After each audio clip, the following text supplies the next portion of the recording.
Саламатсыздар. Мен Айдабосынова Жәмила Несіпбекқызы, Қазақстан тарихы пәнінің оқытушысымын.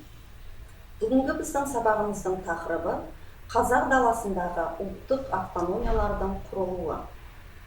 Қазақстан тарихының сүбелі тұстарының бірі Қазақ даласында ұлттық автономиялардың құрылу кезеңі. 20 ғасырдың алғашқы ширегі әлемде талай аласапыран оқиғалардың болуымен ерекшеленеді.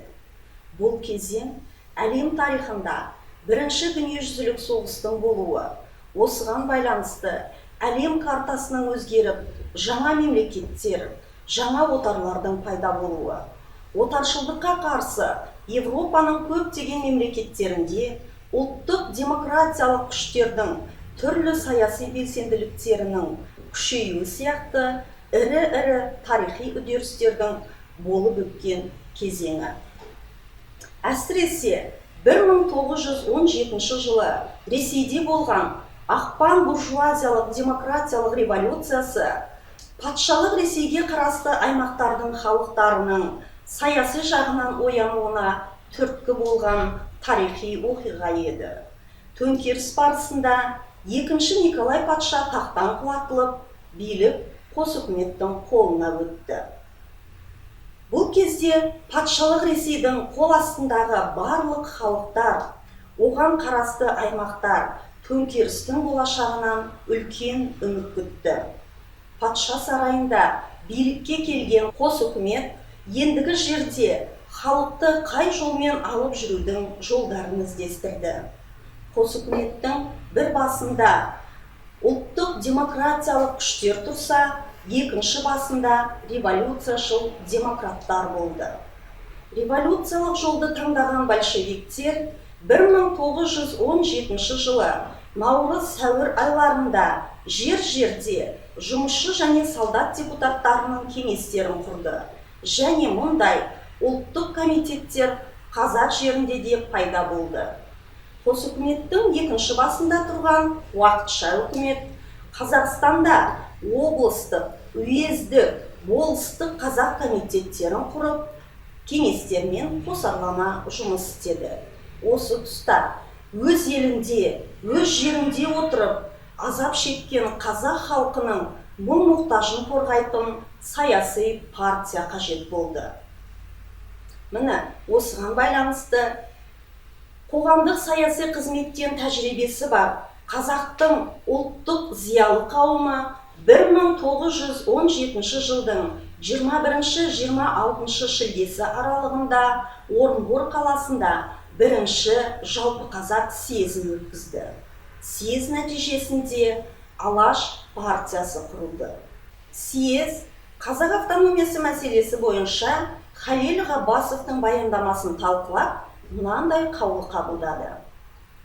Бөкей Ордасы, Орал, Торғай, Ақмола, Семей, Жетісу, Сырдария, Ферғана, Самарқан облыстарындағы және Әмудария бөлімшесіндегі қазақ уездері, Закаспий облысындағы және Алтай губерниясындағы іргелес облыстардың жері бірыңғай, іргелі қазақ, қырғыз халі, тұрмысы, тілі бір болғандықтан өз алдына ұлттық жерлі автономия құруға және қазақ-қырғыз автономиясының жер үстіндегі түгі мен суы, астындағы кені Алаш мүлкі болсын деді.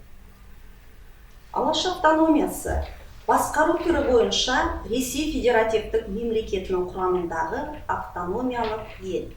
Басқару үкіметі Алашорда ұлттық кеңесі. Алашорда автономиясының орталығы болып уақытша Семей қаласы белгіленді. Үкіметтің төрағасы Әлихан Бөкейхан. Орынбасары Халел Ғаббасов. Алаш автономиясының өзіндік баспасөз органы да құрылды. Бұл мемлекеттің ішіндегі негізгі мәселелер Қазақ газеті арқылы халыққа жарияланып отыруы қажет болды. Қазақ газетінің редакторы болып Ахмет Байтұрсынов белгіленді. 1918 жылы елде азамат соғысы басталған тұста кеңес үкіметі мен Алашорда үкіметінің жолы екіге анық айырылды.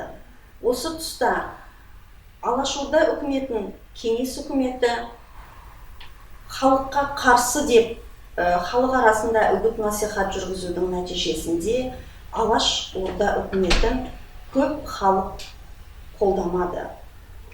Сол кезде халық Алашорда үкіметінің нағыз халық үшін жасап жатқан еңбегін бағалауға саяси жағынан дайын емес болатын.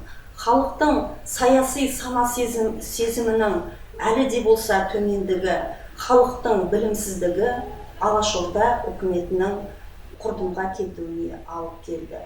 Сөйтіп, 1920 жылы наурыз айында Алашорда үкіметін тарату туралы кеңес үкіметінің қаулысы шықты. Қазақстанның оңтүстік аймағы уақытша Түркістан автономиясының құрамында болған. 1917 жылдың 22 қарашасы күні Қоқан қаласында бүкіл Түркістандық төтенше 4-ші съезі өткізіліп, соның нәтижесінде Түркістан автономиясы құрылды. Түркістан автономиясы бар жоғы 68 күн ғана өмір сүрді. Соған қарамастан Түркістан автономиясы өзіндік басқару жүйесін құра білді. Түркістан автономиясының басқару түрі Ресей Федеративтік мемлекетінің құрамындағы автономиялық мемлекет. Орталығы Ташкент қаласы болып белгіленді. Автономияны басқарушы үкімет Туркестани Мұхтариат үкіметі деп аталды. Үкіметтің төрағасы, яғни жетекшісі алғашында Мұхамеджан Тынышбаев болды. Кейін Мұстафа Шоқай алмастырылды. Мемлекеттік діні ислам діні болып белгіленді. Мемлекеттік тілі бұл жерде көптеген ұлт өкілдері болғандықтан қазақ, қырғыз, өзбек, орыс тілдері мемлекеттік тіл ретінде қабылданды. Түркістан автономиясының аумағына қазіргі Алматы, Жамбыл, Қызылорда, Түркістанның бір бөлігі және Өзбекстан аумағы кірді. 20 ғасырдың басында қазақ зиялылары алдыңғы қатарлы тобының саяси қызметі қазақ халқының ұлттық саяси санасын қалыптастырудағы ең биік белес болды. Алаштықтар құрған автономия негізінде алғаш Қазақ автономиялық кеңестік социалистік республикасы, кейіннен Қазақстан республикасы қалыптасты. 20 ғасырдың басында алаштықтар аңсаған мемлекет осы ғасыр соңында ғана қалыптасты.